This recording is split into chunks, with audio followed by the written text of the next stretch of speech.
Good morning, everybody. Welcome once again to BTL Bass Talk Live, where we're going to talk bass fishing and anything else that we want to talk about. Good Tuesday morning to you, kicking off Cup Week. Matthew? It's an exciting week, going back to Lake Ouachita for the fourth time in the past 11 years. And I think this is the year that it gets done, Mark. I've thought about this over the weekend. This is the year. What gets done? I think you have a two-time Cup champ this week. Who's that going to be? There's a number. I think this is the year it gets done. I like the comment that you made prior to the show. You're just going to pick somebody who's got the best equipment. That's what you're going to do. Yeah, there's... We can get into that later. There's some guys who have some cool stuff. Very cool stuff. Some of the stuff that you've shown me, I was unaware of some of the things that were going down from a technology standpoint until I saw what I saw at ICAST. And what you've been showing me over the past couple of weeks, it's cheating. Dude, I'm going to double down. I picked Scott Martin to win the Angler of the Year in FLW. Ended up finishing third overall. So not a bad pick, not far off. Pretty safe pick, though. Scott won here in 2011. I think Scott gets it done again. I'm really leaning toward saying you're right. He's going to seriously. He's going to catch him.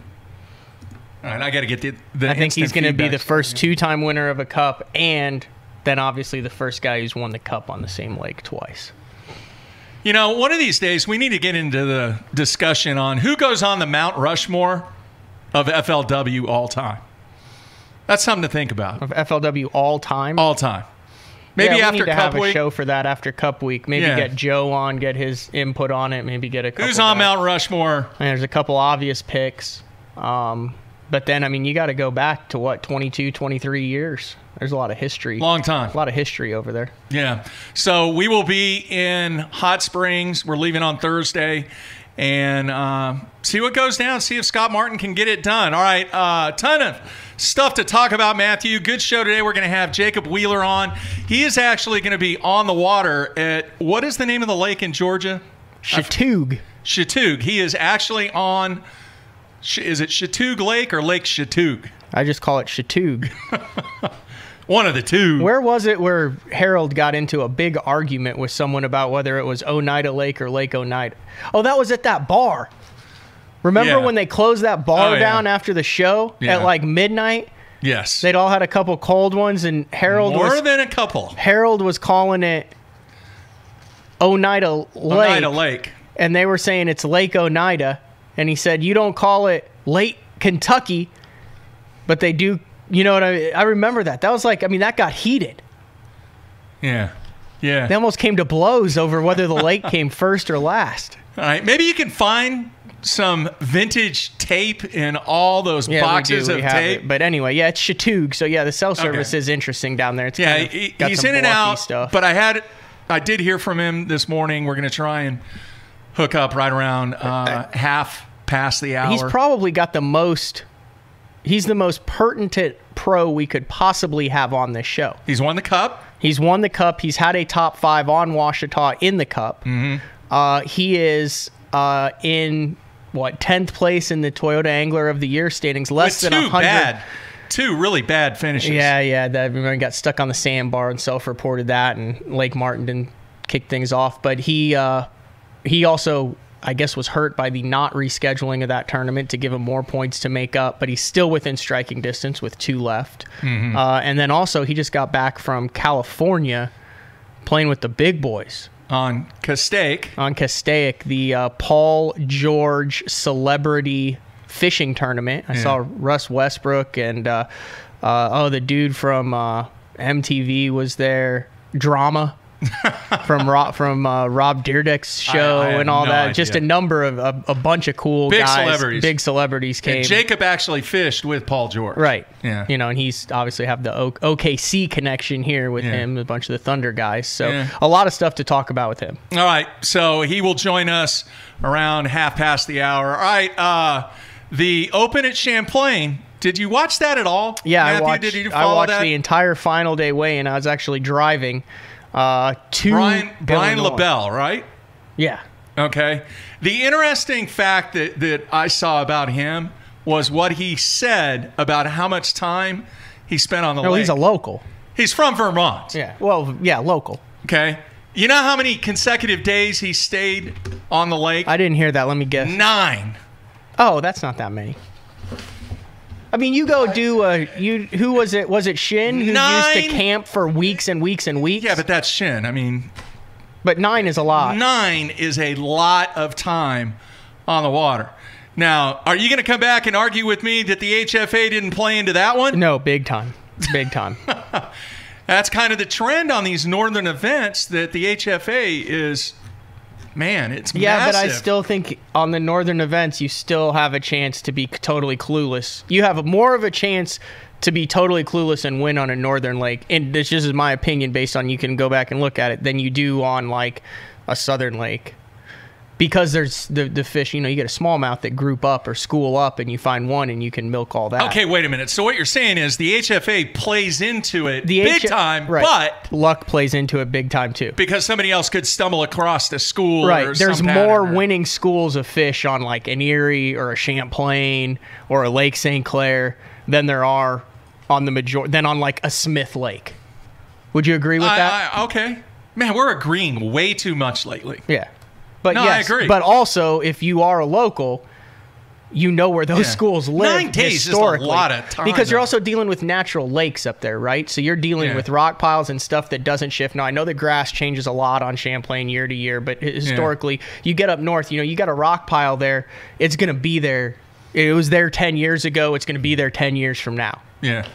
You're going to have areas that those fish, and then you do the research on how the smallmouth typically come back and spawn in the exact same spots. I say, the exact same rock year after year after year, and then their longevity with them with 12, 14-year-old fish. So, I mean, you find productive areas up there, like what Bob Izumi and all those guys up there on the north. You see the Thousand Islands, the open up there on...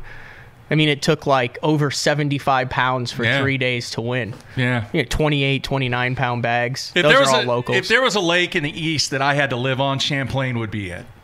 It just would be. I love that body of water. I remember the first time I went to it, it was like the promised land. It was like that first time that you went to Falcon. Same thing. Mm-hmm. Just totally different environment. You see bears, you see animals, you see... all kinds of nature and just the beauty of it. The people up there, you don't really think you're in New York. It's just it's awesome. Have you ever fished a northern tournament? Because I mean, I used to go up to Canada every year and stuff, and I always thought it would be awesome to fish a tournament up here because I feel like it would be less stressful. You get down on Grand Lake and things not happening at noon. You got the cruisers, the wakes, the music, the docks, the people. It gets crazy rough up there. Yeah. It's noon. You're not really doing that great. You probably still have about 15 pounds just because of fish, you can catch them up there. But I feel like you have a much more calming effect when you're up in the great north up there. Yeah. All right, man. I want to switch back to the Cup. I want to ask you something real quick. I know we've had Joe on here a number of times, and we really appreciate all the time that he has spent with us over the years. But is it time? Is it time, Matthew, to start rotating the Cup to where it's not just a summertime thing? We talk about the Classic all the time. That's a really good question. We've never really talked about that with the Cup. Obviously, the qualifiers for the 2018 Cup, with the exception of last year's Angler of the Year and last year's Cup champion, are all kind of and the Costa Series. Those were from 2017 also. Yes. But the 44 anglers that qualified for it qualified this year. They just found out they were in the Cup at Lake St. Clair that went down about less than a month ago. So they've always just done it. They have their schedule, and then they have the Cup in the summer. Some brutal grinds in that too. Remember, Greg Hackney's won, and there hasn't really been a heavyweight Cup tournament. But so you're saying, why not kind of do the same thing Bass does? I'm not saying do the same thing. I'm saying rotate it around. Okay. I've always you rotate it around, then you'd have to have them fish one year and then open the season. That's fine. The next year with the Cup. There's nothing wrong with that. Okay.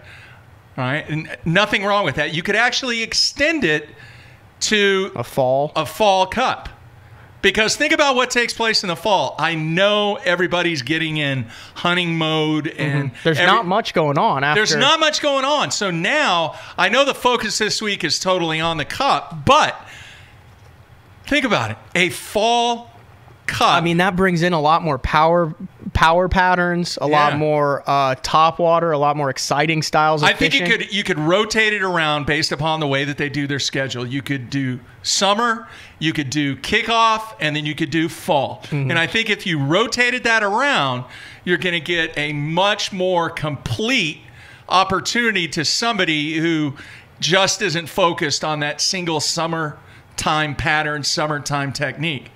Has there ever been a non-summer Cup? I'd have to go back and look. In recent memory, there has not been, but I think maybe there's been some that are a little bit later. Would it be better for the fans to see a variety? I think it would. I think you would get a lot more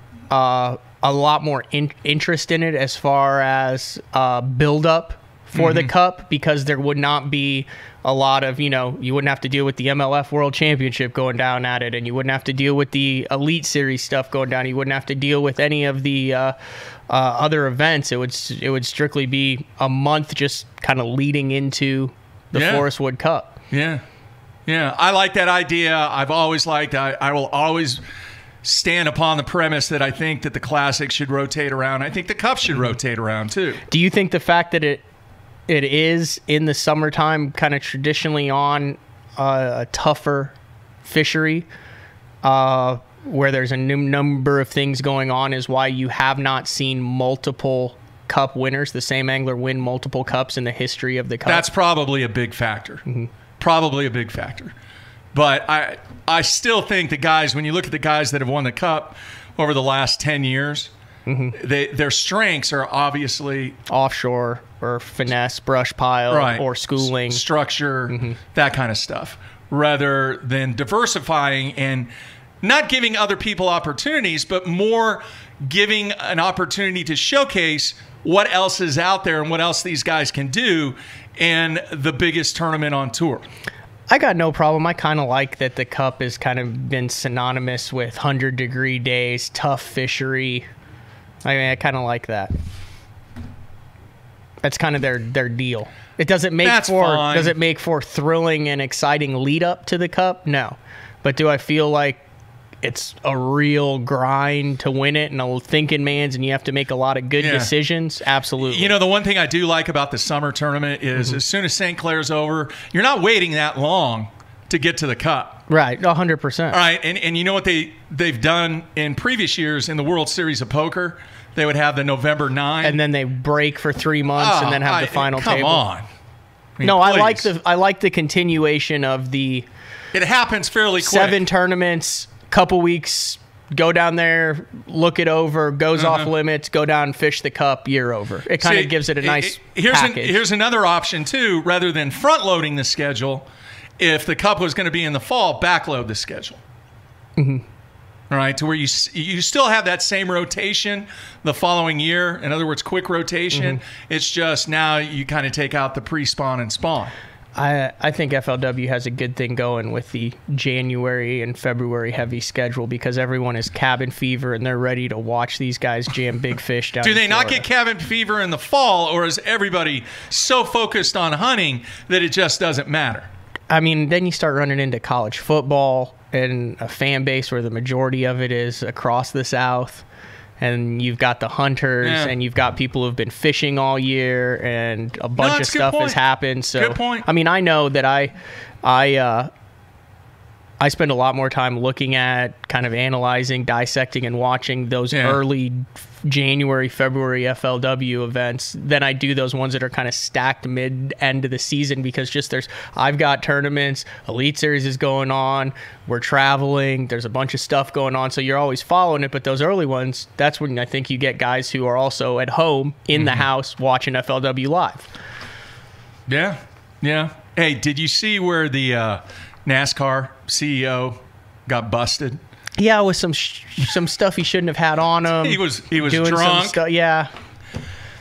Man, once again, I'm going to say this. When you are a high-profile person in whatever industry, sport, piece of entertainment that you are involved in, you are constantly under a microscope now. So why in the hell would you risk doing what he did and jeopardizing the entire organization? I gotta tell you, once BTL started to get popular, I put my partying ways behind me. I'm a public figure now. I can no longer afford to go on total gong show benders for the weekend because I'm a recognizable man. I put those partying ways on the shelf. I just sit at home in the recliner and watch Deadliest Catch. Yes, you are. All right. The other thing I want to mention, and then we'll take a break and try and get a hold of Jacob here. I watched, as I've mentioned before, I'm a big fan of Wicked Tuna. Have you seen the Outer Banks one? Mm-hmm. I like that one a lot. I like that one a little bit better because they're doing other things. And for some reason, they seem, you always say that I'm the grizzled guy. They seem like they're being nicer to each other. Have you noticed that? The one I watched today, it's like they're all high-fiving each other. Oh, man, nice job. Way to get a fish. Dude, I'm telling you right now, if the tuna dude, what is it, FC Tuna or whatever, the dude that's the pilot that has the fleet, there is no way in heck he would be high-fiving and nice job and all that. Dude, he'd be out there running across their lines doing whatever he had to do to catch tuna. It's like a festival out there, Matthew. Have you watched the latest one?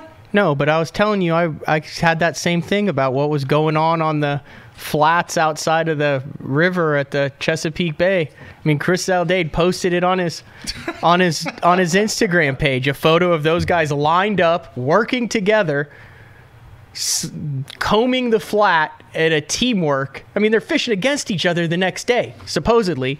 And here they are going, oh, just shook one off here. Just got one here. So I don't know, man. But I really, really, really like that show. Let's see here. A couple other housekeeping notes. We will be doing a best of this week.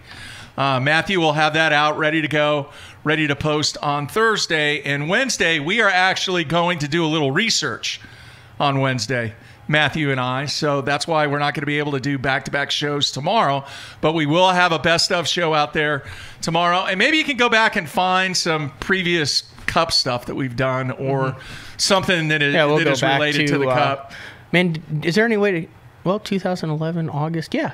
What's that? I think we've got 2011 on there. Maybe I could run the 2011 Cup show when Scott Martin won, or the 2015 Cup shows. Yeah, so Matt's going to go back and look at that. We'll have best of out there. And then when we return, we will return next week on Tuesday. And hopefully we will have guys that have performed well at the Cup on the show Tuesday and Thursday.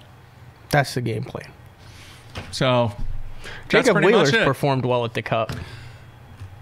He's not fishing well all anymore the time, in it, but I mean, you know what was weird about the Open? There was one name I saw in the Open that he was fishing at Champlain and not fishing at Ouachita. You know who I'm talking about? The $1 Million Man. Who? Yeah. Suggs? Yeah. So Wheeler between 2011 and 2016. 11, 12, 13, 14, 15, 16 consecutive Cups. What do you think his lowest finish was out of those 6 Cups? 20th. No. 10th. 12th. Wow. 12th, 1st, 2nd, 10th, 4th, and 7th. Wow. So 1, 2, 3, 4, 5 consecutive top 10s. He's made a bunch just fishing the Forrest Wood Cup in 6 years. 23 grand, 37 grand, 20 grand, 75 grand, 500 grand, and 20 grand. He's got a nice little retirement fund going there. 1, 2, 3, 4, 5 times 4, 23 days of fishing. It's a lot.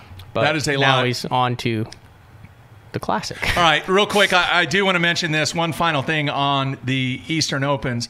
Did you see the current standings? Did you see how many guys are in the top 10? And obviously these guys are vying for spots on the Elite Series, but what was that number I gave you before the show there, Matthew? It's like 4 out of the top 6. Yeah, I mean, look, Our it's current Elite Series Bobby guys. Lane's in first, Brandon Lester's in second, Wesley Strader's in fourth, John Cox is in fifth, obviously FLW. Right. Jared Littner is in sixth, Chad Pipkins is in ninth. It's just loaded up. So what does that mean if this trend continues into the Open Championship?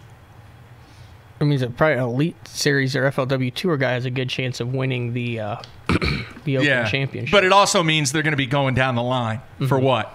For Elite It's Series. really going to be interesting to see how far they have to go down the line. I mean, you go over to those the guys. Centrals, and you got Caleb Summerall, who's on the Elite Series through the Bass Nation. He's third in the points. Zach Burge, he's fifth. Ken Iobi trying to get back on. He's 8th. Mark Rose is 12th. Drew Benton is little different. Brock Mosey's 13th. Drew Benton's 14th. So a little bit different over there on the Centrals, but yeah, the Eastern's dominated by familiar names. And a West Coast guy. Who is that? The West Coast. A West Coast guy in the top 6 in the East. Littner. Yeah. Yeah, I think the way it worked out, I mean, I know Littner's really stepped up his social media. The guy does more Instagram stories than Jake Paul now. He's got, I mean, you basically, I don't know, he hired someone full-time or his wife took it over, but the guy's a social media czar now.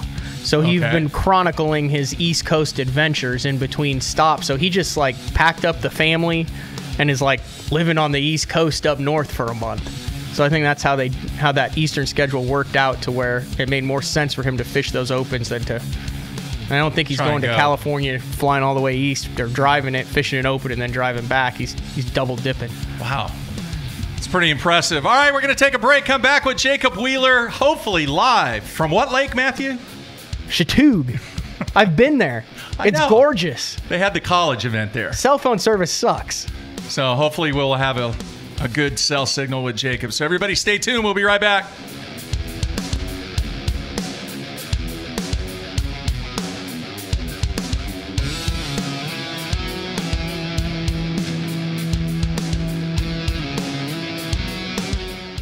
The most versatile fishing machine on Earth. Unparalleled resolution and clarity, with more agility, lightning speed, and brute strength.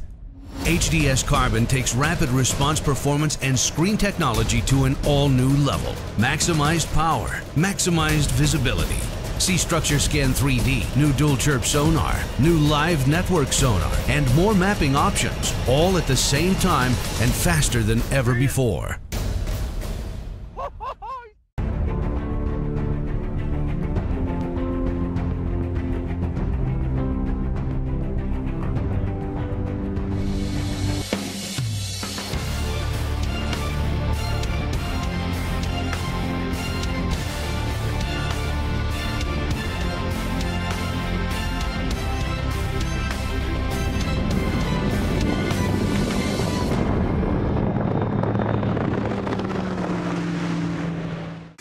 Pros depend on hydraulic jack plates to get the best out of their boats. Do what they do. Demand Atlas performance. Atlas gets you from the bottom to the top in less than 8 seconds, even with the big 4 strokes. And when you gotta turn right around and get that heavy load back up in rough water, Atlas's innovative design and American-made components will get you there with confidence.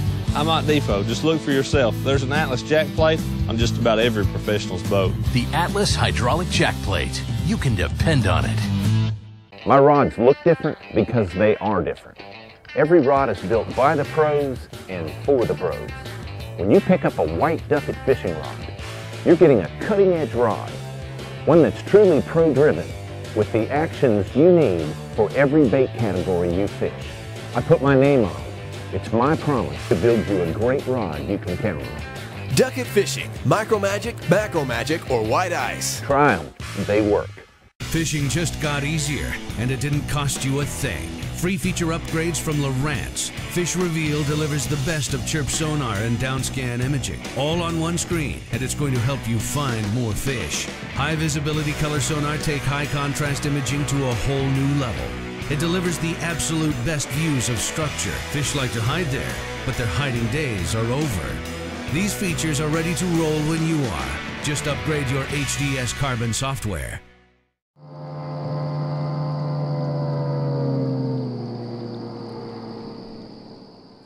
Hey guys, Russ Lane, Bassmaster Elite Series Pro. Man, I am so excited to be joining the AFCO Pro staff. They got some really cool, innovative products to help you have a more enjoyable, comfortable day while you're out there on the water. Really stylish, great functional clothing. You're gonna love it.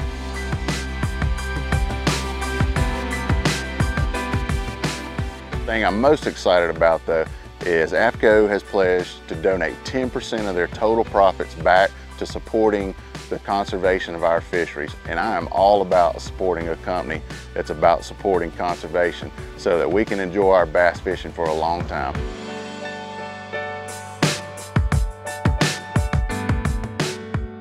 Check us out, AFCO.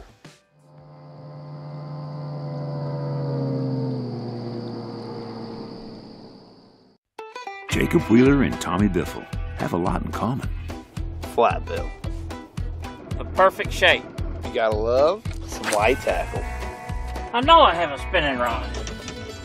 I love my hammer crawl. Biffle bug. Rigged on a hardhead. Well, they could be twins. Bifflebug, hammer crawl, hardhead, from Gene LaRue. Let me help you, man. Let me help that hat. Whoa. There you go. I already look better.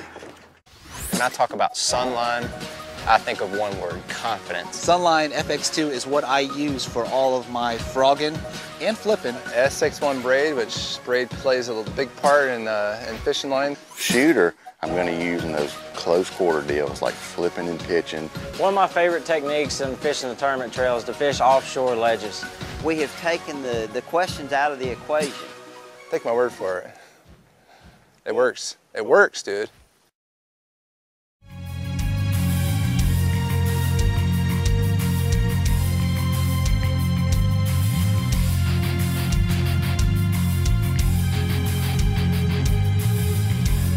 All right, we are back on a Tuesday, kicking off Cup Week. Mark and Matt in studio. We'll be heading to Hot Springs on Thursday. It's rather aggressive. What's that? It's got violins in it. Like going on a mission or something? I'm always on a mission. Always. Aren't you always on a mission? No, I'm just floating around, Mark. I just kind of float around wherever the wind takes me. All right, well, we'll see where it takes you in Hot Springs, Arkansas. When did you become a fan of the heavy metal with the classical influence? Because since I've known you, you've loved the violin, piano, something intro, and then just hit it with like an anvil. Here, what happened was, and we're going to get to Jacob here just in 2 seconds. Quick story. All right, back in my college days, when I was a freshman, there was a band called Husker Du. I don't know if you ever heard of them. They're from Minneapolis, Minnesota. They played at the National Guard Armory on North Campus. It's not even University of Oklahoma. University of Oklahoma. They played an old Rolling Stones song, and then the next thing I know, they had these two girls roll in, one with a cello and the other one with a violin. And it was just headbanging thrash, and then all of a sudden these two girls walk in with a violin and a cello, and everybody freaked out, and that it changed it caught my attention. I feel like based on your taste for that style of music, you were a big Mannheim Steamrollers fan. No. Around the holiday season. No, I have seen the show, but no, it's okay. It's all good. All right, it's all good. I bet that's not how Jacob Wheeler thought he was going to be introduced. No, he has been a very busy man. As we mentioned to open the show, he was recently, Thursday and Friday, I think? Yeah, this past weekend. I think maybe in Saturday. California. So we're going to talk to him about that. Let's see if we can bring him in. Jacob, you there, man? I'm here, guys. How y'all doing this morning? Doing great. You have been very busy, and I appreciate you taking time out. I know you're trying to get ready for the AOY event that's going to take place on the lake that you're practicing on right now. But, man, a very busy week for you out in California. Yeah, it was a lot of fun. You know, very seldom do I get to get out that way. And so I flew out there for a friend of mine, Paul George's Celebrity Bass Fishing Tournament. There's a lot of guys there, the whole OKC team for the most part. And the head coach and everybody came out, and a lot of other celebrities. So it was a lot of fun. It was good for a good cause. And It's just sort of always fun to get out there and sort of see a little bit of a different world. California is a little bit different, especially LA. So it's cool to see, that aspect of the country. Now, what was the fishing like out there? I saw some clips. I saw some guys caught some fish, but what was the fishing like? I'll tell you the truth. I can see why why Aaron Martins is the way he is. And what I mean by that is he's so in tune with little subtle things. And what it is those fish out there, Castaic is the lake we actually fished. And it was really interesting because a lot of those fish were schooling on like minnows the size, an inch or an inch and a half long. And they'd blow up. And normally you could downsize your topwater and get those fish to bite or throw a front runner on there. And those fish would not bite it.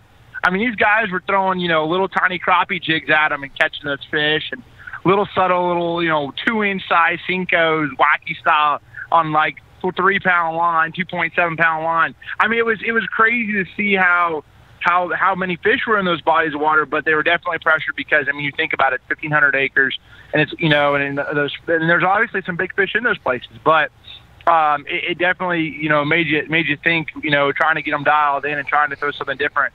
That's why these guys are always throwing little subtle things, and that's why you see the guys from the out west, especially from Southern California, which don't have a lot of water.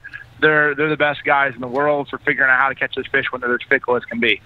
Now, the friendship that you have with Paul George, I mean, that all came about when you lived in Indiana, correct? Yeah, absolutely. Yeah, I lived in Indiana obviously my whole life, growing up, and so Paul, lived there and played for the Pacers, and so he loved fishing, and it sort of one day we met on the lake, met his dad, and it was just sort of a random deal, and he called me up that night like, hey, when we going fishing? I think he was like in the NBA final, where they were like they were either like the first round of the playoffs that next day or something. So he wanted to get out a little bit, and I was like, sure, why not? So we sort of started, and that's probably like 6-7 years ago. Does Westbrook have any game on the water? And that was actually sort of cool because Mark Daniels Jr., which is also a really good friend of mine, he was out there for that event. And it was funny because Westbrook's never made, never fished for any bass or ever caught a bass, from what I've been told. So it was cool to see. Mark was pretty stoked to get him out there and help him catch his first bass ever. And he said actually by the end of the day, Westbrook was dropping on him with the drop shot and catching fish. So I sounds like he got it figured out pretty dang quick. That's cool. I saw some video of it. He was holding the spinning rod correctly, so that was that's a winner there. Let me ask you this, Jacob, and then one last question about the celebrity. You watch all this stuff on TV, the celebrity bowling, celebrity golf, the celebrity softball tournaments. There's always that one guy in the celebrity tournament who takes it way too serious. Was there anybody at the Paul George who came in, jerseyed up, ready to run show and talked a big game about how they were going to roll in and beat all the other guys? Any celebrity there who really got into it? Oh, there was no doubt. It's actually sort of funny. I mean, I say out of all, there was a few different people that stand out, but I mean, Jackie, he's funny as heck, that guy. But I mean, Westbrook was actually pretty hard into it. Just the fact he didn't want to get beat by Paul. They actually did beat us by 2 ounces. So that did stink a little. He's like, I didn't care. He's like, I don't care if we lose as long as we don't lose to Paul and Jacob. And I'm like, gosh. So I didn't want to lose to Mark. So it was one of those things. It was like, goodness gracious, we ended up getting beat by 2 ounces from them. So they were pretty boastful and happy after they beat us. So it is what it is. But everybody was excited about it. I mean, I think that there was a couple of them that, for me, some were just out there having a good time, and the other guys, there was a lot of smack talking being talked regardless. And then what I see at the end, there's a $25,000 check that was donated at the end. Yeah, there was a $25,000 check donated to the city of Palmdale. So basically redoing a lot of the basketball courts. I mean, the majority of a lot of the best basketball players are from California. And obviously Paul's from Palmdale. So, resetting up those basketball courts and getting those to where those kids have an opportunity to play and get better is something that's pretty high on his list. All right, very cool. This week, part of the reason why I wanted to get you on, Jacob, obviously with it being Cup Week and the history that you have on the FLW side, I want to ask you a weird question first. I was looking at some photos of back in your early FLW days. And one jersey I saw that you were wearing was a Snickers jersey. Did you get to keep any of those jerseys from your early years? I know they used to cycle through them a long time ago, but did you hang on to any of those jerseys?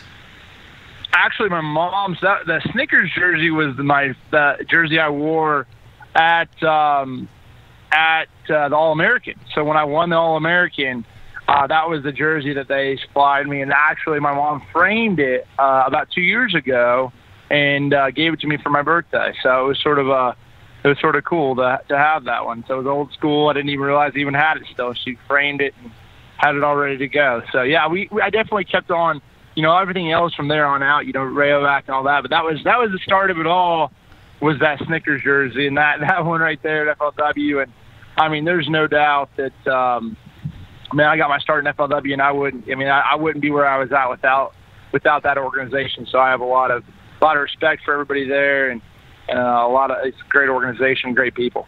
I remember hearing guys tell stories about when they used to do that at the final day at the meeting, decide what jersey they were going to wear.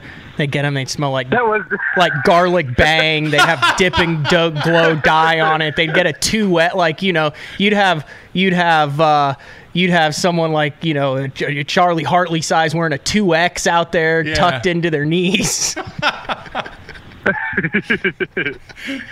Yeah, that's pretty funny. All right, obviously, pretty good. Obviously this week, the Cup being on Ouachita, you have a history with that. What kind of insight, especially this time of the year, what kind of insight could you give the listeners and the people that are watching on what we might expect to see this week in Arkansas? This is the thing. Ouachita's a pretty interesting lake, and this time of year it can be really tough.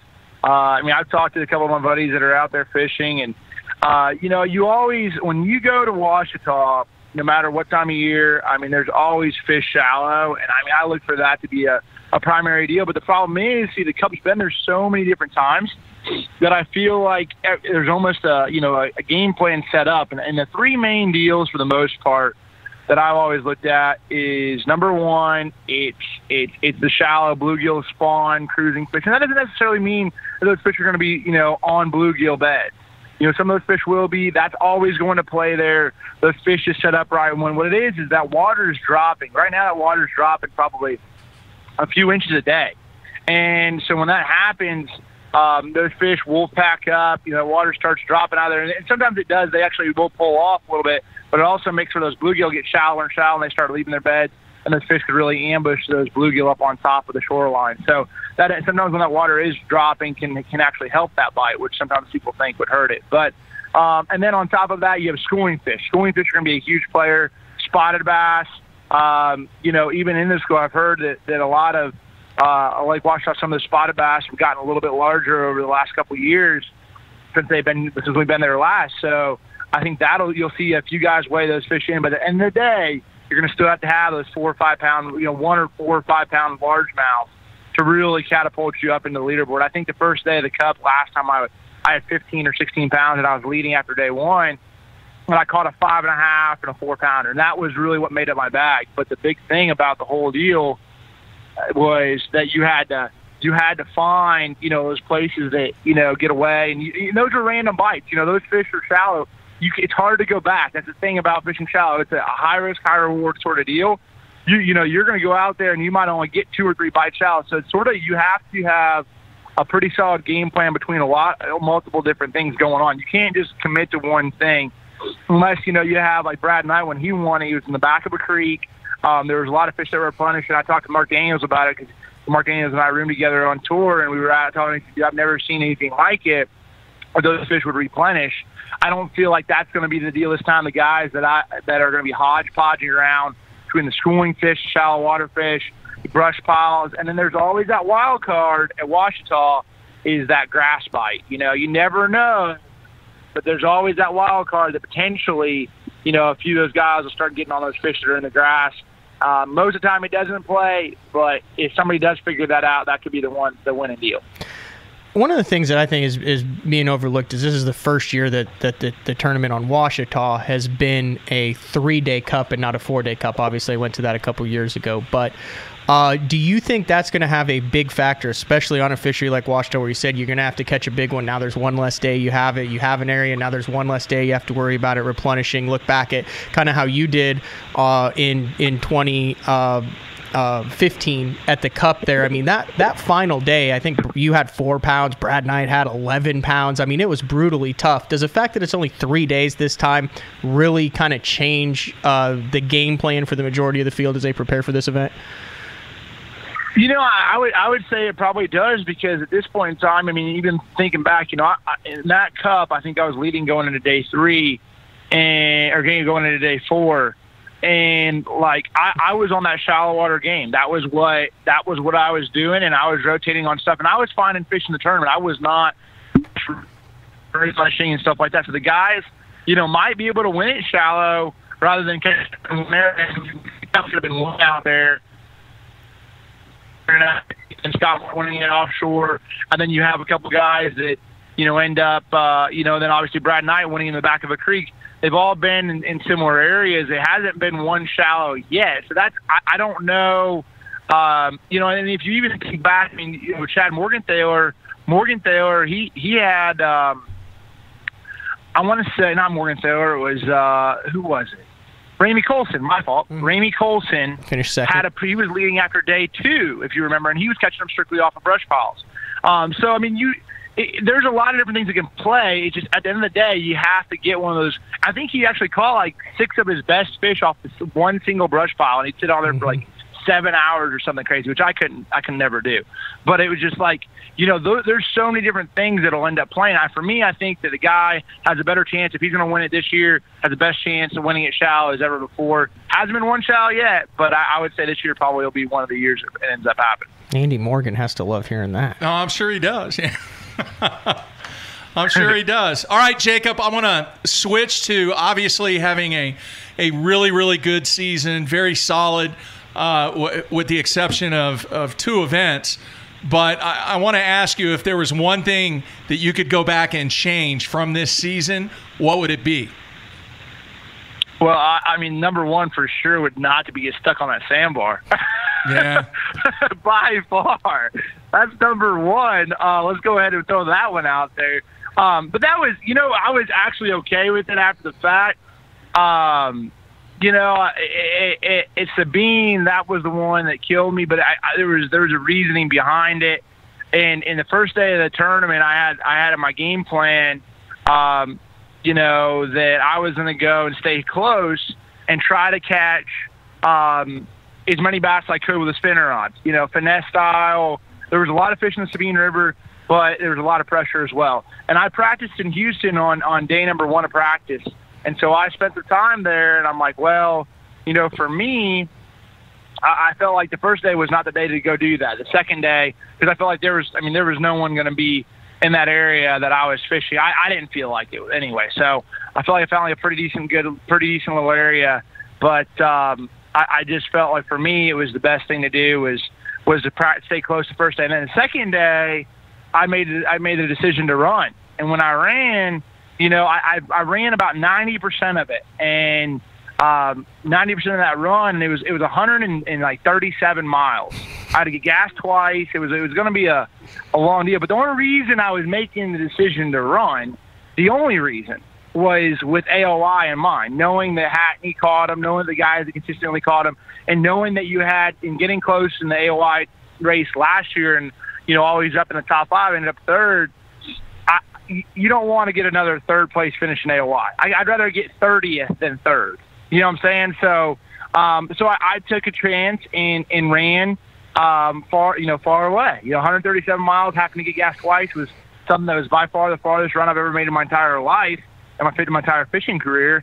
And you know, unfortunately, when I was running through, the tide was low, and there was an area that was really small to be able to get through, and it ended up, you know, getting stuck on a sandbar right there where I was running in Galveston Bay. So it stunk. It is what it is, but I wouldn't have got off. I ended up, you know, getting off later and ended up coming back in and, you know, talked to tournament officials, and they were like, you know, obviously you need to head back, but I wouldn't have got off. I wouldn't have stayed out there in the middle of the ocean, or middle of Galveston Bay at that point in time. So I decided go on head back and forfeit my catch for the day. Bradley Roy is leading with 617 points. You are 10th with 526. Can you still win Angler of the Year? I don't think so with 2 tournaments. With the Chesapeake being canceled, it's going to be a really tough one.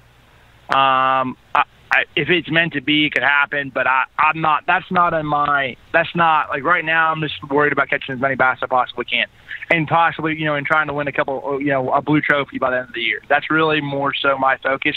And if that happens, that's meant to be, because there's just too many great anglers. You're talking 70 points, 80 points. There's always a possibility of it, but I just, you're gonna really have to. It's not in your hands. It's really, those guys are gonna have to mess up. You have a lot of great anglers that are up there towards the top. Chapman and Bertrand. Those guys are just catching them day in and day out. And so I don't see. There's 4 main anglers that are catching them and that are going to be up there. And I just don't see all those guys, falling out. I just don't see that. They're too great, too consistent. That being said, up to this point this year, 3 top 10 finishes, top 10 finish in the Classic. But if you don't lift a blue trophy this year and then don't win Angler of the Year, even with those stats, is it a successful season for you? Yeah, I would say it was anytime you can be inside the top 10 in points. My whole thing is consistency. Like I don't, I'm going to try to win as many as I possibly can. But at the same point in time, I try to be as consistent as I possibly can. I try to pride myself being able to go out and fish offshore, catch them in 2 foot of water, catch them in 10 foot of water, catch them in 100 foot of water, and that's really my biggest thing. So if I can just consistently be up there in the top 10 in points, things are going to eventually happen. And my goal every year, if you can win a tournament, my goal every year is to win a tournament every year. That's something. When you win a tournament every year, you're obviously pretty dang relevant in the sport, and you're doing your job. And at the end of the day, you want to win every tournament. But, normally you'll have an opportunity. This year I had a pretty good opportunity at Travis, and just didn't end up going my way. But it ended up second. But, that's all you can ask for. And, as long as you're a consistent angler, you're always going to be up there towards the top. You can end up having good opportunities, and you sort of try to seize those when you have that opportunity and try to get a win. Jacob, a couple of people on the instant feedback want to know, did they make the right call by canceling the Chesapeake event? And were you on fish during that event during practice? I'm gonna keep it 1,000 with you guys, because that's all I do. I'm gonna keep it 1,000 with you. My opinion, that was not my personal opinion. That was not about. That was a lot of guys crying about safety, but it was very difficult at that point in time. A lot of guys weren't catching anything. I don't think you would have had that many guys crying about the tournament being canceled if we would have been on a body of water that everybody was catching them. And I think guys had their own personal agendas in mind. A lot of guys spent the majority of their practice on the Susquehanna Flats and did not prepare for those gates to be open, which I sort of knew. There's a lot of guys that did prepare for it. And I don't necessarily, in my opinion, I don't feel like it was necessarily the right call. I think it was more so personal agenda. And, I think that was a lot of people that they had all their eggs in one basket on the Susquehanna Flats. And when those flats got blown out, you were going to have 90% of the boats in the Northeast Creek that were on the Susquehanna Flats, and it was going to be crazy. So I think that was more so what it was, the argument of it all. And that's my personal opinion. I'm not saying, I don't know. I think it was definitely, I ran up, let's put it this way. I ran up the Susquehanna River 3 hours before the end of practice. So it was pretty bad. They were running 220,000 CFS. They did bump it up to 300,000. Wow. But they did bump it up to 300,000. But I will say that, you could run it. You can run it. There was a tree here and there, but that's just part of being safe and being able to run around. It was not like there was 40 trees running, that you were dodging trees and big giant logs like you've seen at Beaver Lake and the FLW, event a couple years back. Nothing like that. Were you catching up there? Like, what possessed you Because I was out with an angler, and he was on the Susquehanna Flats on the final day of practice, and you could see the mouth of the river. But what possessed you to run up there with 3 hours left on the final day of practice? Well, actually, the thing was, so sometimes you got to do something that's a little bit crazy. And when the current runs that hard on places and it's blown out, those fish have to go somewhere. They have to get out of the current. They can't sit out there in the middle of the river. So I was going there to go try to find me some bass. I mean, that's awesome. What I was doing. Did you catch anything up there? Yes, I caught some bass. Of course. So with them opening all the gates and everything, would you have gone back up there on the first day of the tournament? I wouldn't have gone up there the first day of the tournament. No, I wouldn't have. I personally would not have. No. You were catching them, weren't you? No, I wasn't catching them, but I would have caught some. I wasn't catching them. I wasn't catching them. I mean, I seriously did not catch them that good in that tournament. I really didn't have a good practice at all. But I just felt like, I mean, let's put it this way. The first day of practice, I had 4 keeper bites, and 3 of those keeper bites were 100-something miles away. The second day of practice, I never had a keeper bite. And the third day of practice, I had 3 keeper bites. So, I mean, it wasn't like I had anything dialed in where I was going to demolish them or anything like that. I like those grinder kind of events. I like to grind. I like to work hard. I like to be able to be put in a position where you have to outthink everybody. And I think that tournament was more so about out-practicing everybody, understanding that at the end of the day, you're not, you had to put yourself in a position where, yeah, it might not be the fishing on the whole river, a whole Susquehanna. We're losing him. Starting, a lot of guys knew that. And so I felt like that was something that I tried to stay away and prepare for that. And a lot of guys did. And that's what I said. That's part of bass fishing. You have to know that you have to understand the conditions that you're dealt with. You have to know what's going on, and you have to adjust. And that's what the best fishermen do. And I don't necessarily feel like I didn't really, either way, I'm not like, oh my goodness, whatever. But I felt like it was right to fish. We signed up for non-events. I feel like it was right for a lot of those guys that are down there on the Classic Cut to fish non-events, or down there or making the elites again next year to fish non-events, because that's what they paid for. And I feel like that was the right thing to do. Now, it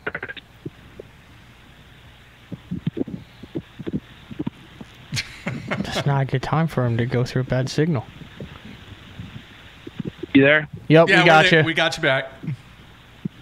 Okay. Anyway. It's all good. So I must have rambled. I've been rambling on. No, we got 90% of it. And I just have one more question for you. And then I did a story with Bass Zone a couple weeks ago about the top 5 smallmouth tournaments of all time. And one of the guys I talked to about that, just to make sure I wasn't crazy, totally off base with my 5 selections of the Elite Series and FLW Tour, was Polinick. And he said something at the end that he thought there was a chance, the best chance they've ever had, that the St. Lawrence River this year will take 100 pounds to win. What are your thoughts on that? No, I call no way. All right. I don't think so. Now, I don't know it as well as Polinick does, but I know it well enough that this is the problem with the St. Lawrence River. There's a lot of great fish in that body of water, and there's some big giant ones in there. But the only thing that I've seen personally, my personal thought is, if you can catch 20 pounds a day, you're going to make top 12. There's no doubt there's tons of 3 3/4, 3.5, 4 pound fish in there. There is no doubt about that. And even some 5 pounders. There's 5 and 6 pounders. I went up there and messed around and caught a couple 6 pounders. So, there's definitely in there, but I don't know. I personally, in my opinion, I think, if you're going to see 100 pounds, you're going to see, a St. Clair. You're going to see that at St. Clair. St. Lawrence, they might take 90 again, 91, 92. But, you catch 100 pounds, you really got to be catching them. That's like, you really pretty much have to catch like 26, then another 26-pound bag, and then maybe, obviously 23 and 24 or something like that, and, you'd be all right. But, or 23, something, 24, something. You might be able to make it, but it's going to be a tough one. Maybe. No, I just wanted your opinion on it, because I thought it sounded crazy. But, you've caught a smallmouth or two in your life. Yeah.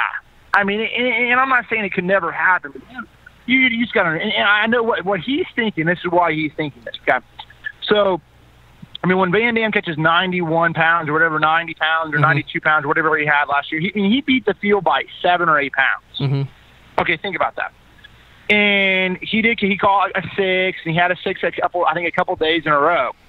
And, I mean, that's what really catapults your bag there. But if you look at the average fish that he caught, and he demolished the field, the average fish he caught was like probably 4. You know, his probably weight fish he weighed in was probably 4 and a quarter.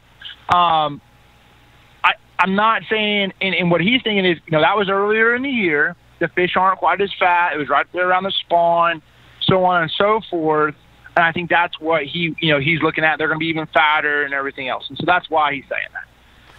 Maybe, possibly, those fish are, I don't know how. I caught a 17-inch smallmouth when I was up there, like, whatever, a month and a half ago or whatever it was, that weighed 4 and a quarter pounds. I don't know how they could get any fatter. That's my whole thing. That's why I say no way. It weighed a 4 and a quarter. I measured it, weighed it on my scale with 4 and a quarter. So I'm like, I don't get how they could even get any fatter. So it looked like a bluegill. So I'm sure. That place is by far one of my favorite fisheries to go to. But 100 pounds of smallmouth, it's never been done before. Maybe could have been done a couple years back on Mille Lacs when but if it was a 4-day event. Yep. But that's the only tournament that I could think of it could have been done. All right. A couple more questions, then we'll let you go, Jacob. One, do you like the way the schedule sets up for 2019? Yeah, I like it. I think for me, personally, I like a little bit of change. And, going out west is pretty cool to me. I think that's something, going out there, not ever fishing out that way. It's something that'll be a lot of fun to see a different part of the country. Lanier obviously fished great for a lot of the FLW guys this year. There's a lot of great big spotted bass that live in there, and some big largemouth as well. So that'll fish good. I think overall, the schedule's good. It's going to be a lot of traveling, but they did a good job of scheduling and making orders on top of each other where we could get things knocked out, and that's just part of it. So I'm looking forward to it. I think it's going to be a good year for sure. I'm curious, man. When the season's over, what do you like to do? Are you a hunter? Do you still fish? What do you do during the break? So for me personally, I hunt quite a bit. I spend a lot of time hunting. I go up to Ohio and spend some time with my good friend of mine, Whitney, and we go out there and we get after it. And it's just sort of a passion for me to get away, because if you get up in a tree and you just get away from it all, it's it's just for me, it's sort of a time to recharge my batteries and get away from all the tournament bass fishing. Now, I still do a lot of fishing. Being on Chickamauga, and when it gets cold and big ones start to bite, and it's pretty hard for me not to go out on the body, go out fishing. But there's just not as much stress involved with having to catch them. And, that's the thing. I just enjoy going out there, whether it's crappie fishing or whether, I'm going out there trying to catch one big giant one. I just enjoy being out there on the water, or being in the woods, or being outdoors. And so that's my passion, regardless of where I'm at. Being outside is where I'd like to be at. I try to do a lot of my hobbies for the most part mirror that. All right, man. Wow. It only busted up. The signal only busted up a couple times. So really, really appreciate you taking time out. I know it's been a busy couple weeks for you, trying to get ready, and wish you the best heading into the St. Lawrence River, man. I appreciate it, guys. We're going to go have some fun. We're going to have some fun catching big smallmouth. I don't know quite 100 pounds. Yeah. All right, man. Take care. Later. There you have it, Jacob Wheeler. And he's very honest about the Potomac. Or not the Potomac, but the Chesapeake. Mm-hmm. Dude, he's a guy who he came in, never struggled. There was no wait 3 years and see if it happens. There was never, he's young, going through the growing pains. He made the BFL All-American regional, just the regional, and was it whenever he won in 2009 or whatever, 10, by 1 point in 39th place to make the regional. Then he made the All-American in like one of the last places in the regional. Yeah. Then he wins the All-American. Then he fishes the FLW Tour. Then he wins the Cup, makes the Cup every year 2012 on. Then his first event with Bass. Wins. He wins Bass Fest. Then his first event on the Elite Series. He wins on Cherokee and has been a powerhouse his entire career and is still in his 20s. There has been zero dip, zero lull. Nobody in the industry, nobody in the history, let's just say the modern history. I didn't go back to the 60s or early 70s. Nobody has had the career start, not even Van Dam, that Jacob Wheeler has had from a success, from a earnings, from a title standpoint. Nobody. You can, depends on how much, if you want to consider Jordan Lee established. He has 2 wins, obviously the 2 biggest wins in the game. Exactly. Back-to-back classics is pretty. I would put Wheeler and Jordan Lee's career trajectory on about the same course. But Wheeler has much more. Much more. There's not a comparison there. That's like in Major League Baseball, that's like, winning the home run title. But the other guy over here has 3 championships. I don't know, dude. The back-to-back classics really.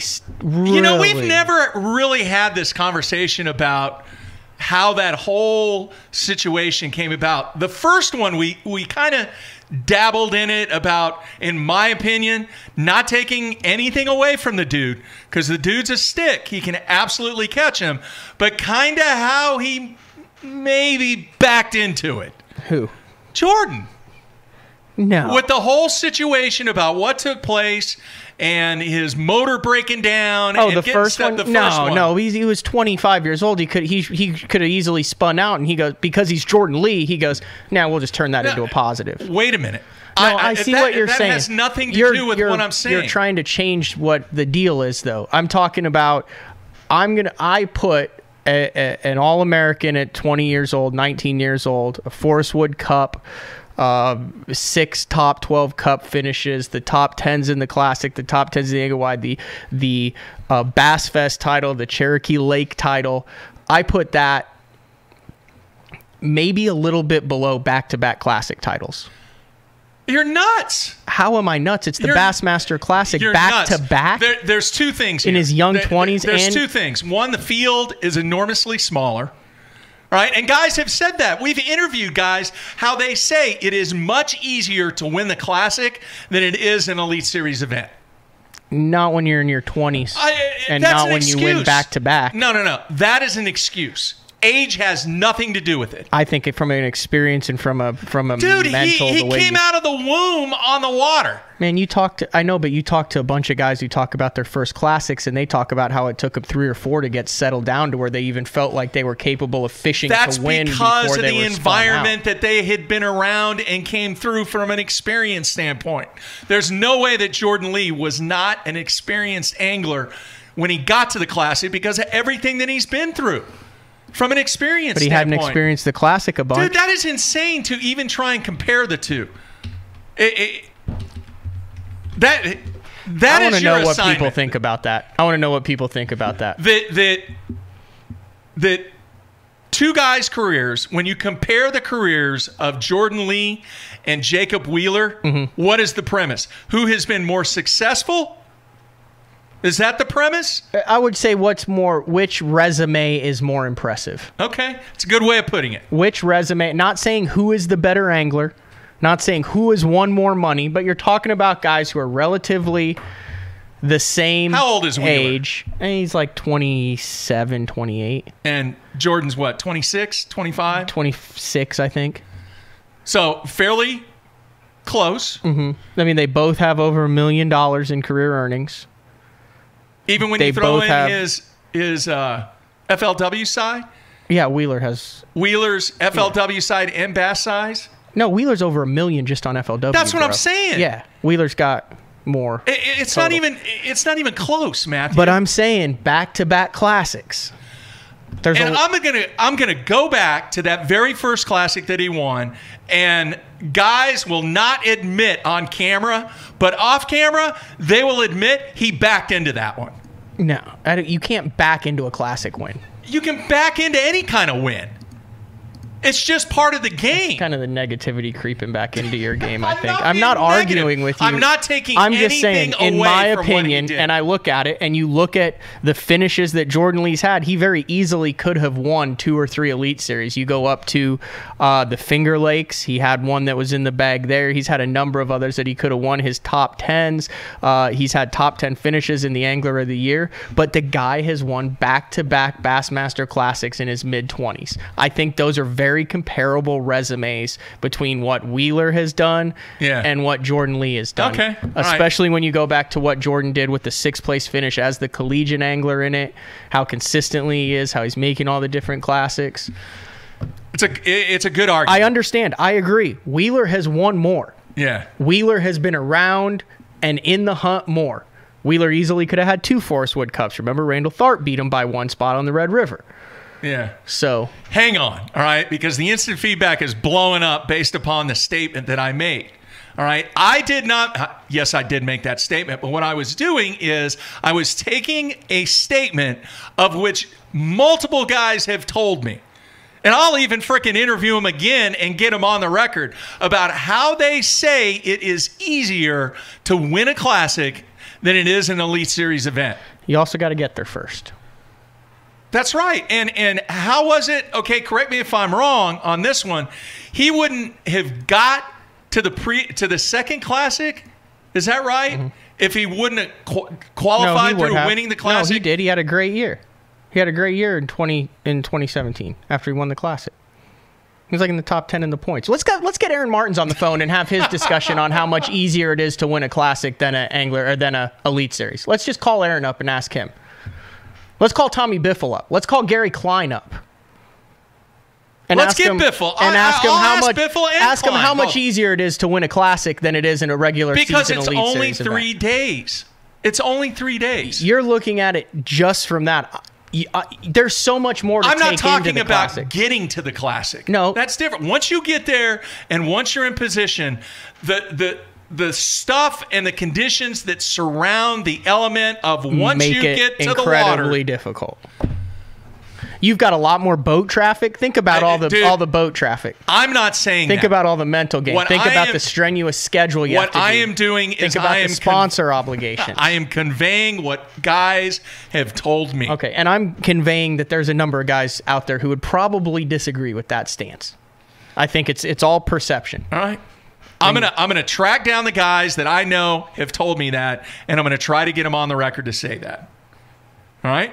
It's a great argument, though. It really is. Both guys, tremendous anglers. Obviously, I am not trying to take anything away. And we're not saying who is a better angler. We're not doing that. It's just, in your opinion, which resume, when you look at the entire body of work, starting when Jacob Wheeler won the All-American as the youngest ever to do it, and they put, the next big thing in fishing on the cover of the FLW magazine back then, and then he goes out and wins the Cup. From there on, everything he's done in those two, compared to Jordan Lee with what he's done in the college, with what he's done on the Elite Series, with back-to-back classic wins. Jordan said it on stage. He's like, dude, I've won 2 tournaments. They just both happen to be the Bassmaster Classic. But also remember, he would have won 3 if he'd have caught a couple more fish on Guntersville on day 1.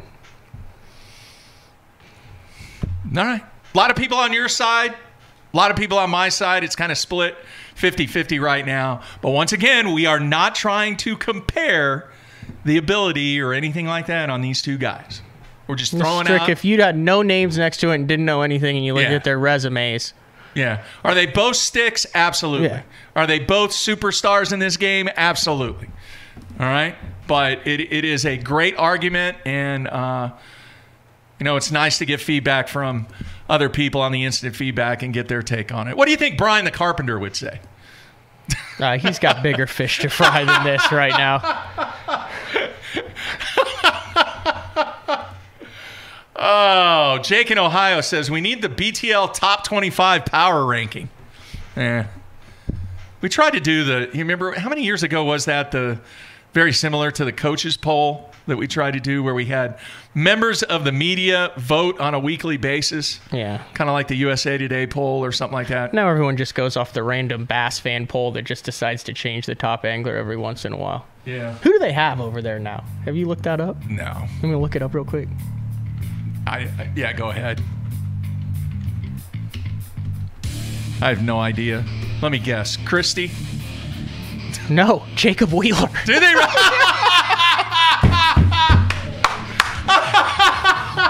Wait, let me see where Jordan Lee is. Oh my gosh. Yeah, Jacob Wheeler. It's numero uno over there.